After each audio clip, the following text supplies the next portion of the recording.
الرحمن الرحیم حدیث نمبر 258 258 رکوع یا سجدے سے سارے اٹھائیں تو کمر کو بالکل سیدھا کرنا چاہیے.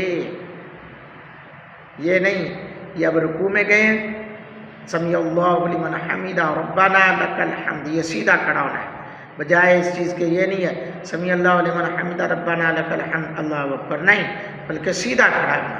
یہ آپ کے سامنے میں روایت پیش کرنے جا رہا ہوں.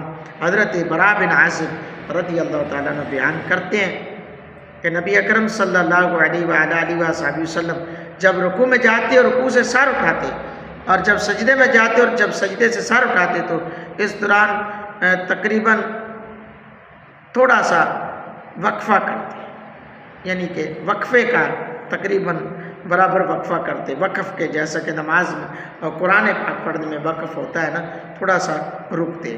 ائمہ کرام کی اس میں رائے کیا ہے؟ اللہ اکبر. ائمہ کرام کا اس بات پر اتفاق ہے سجدہ 7 اعضاء کا زمین پر رکھنے کا نام ہے. دونوں گھٹنے، دونوں ہاتھ، دونوں قدم اور چہرہ، اس پر بھی اجماع ہے کہ ناک اور پیشانی دونوں کا زمین پر ٹیکنا سنت ہے. اللہ اکبر.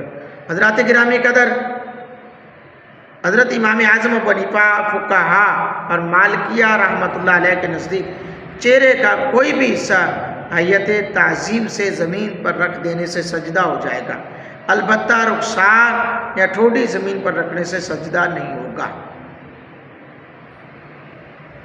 جی ہاں، رخسار ایسے رکھیں یا ٹھوڈی ایسے لگا دی تو سجدہ نہیں ہوگا.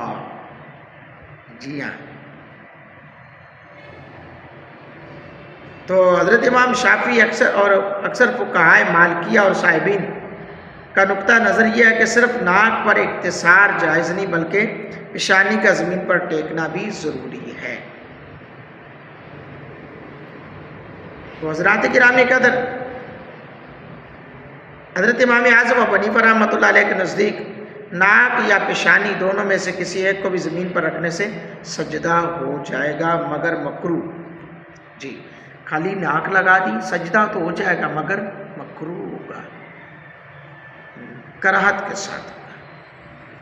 تو حضرات محترم،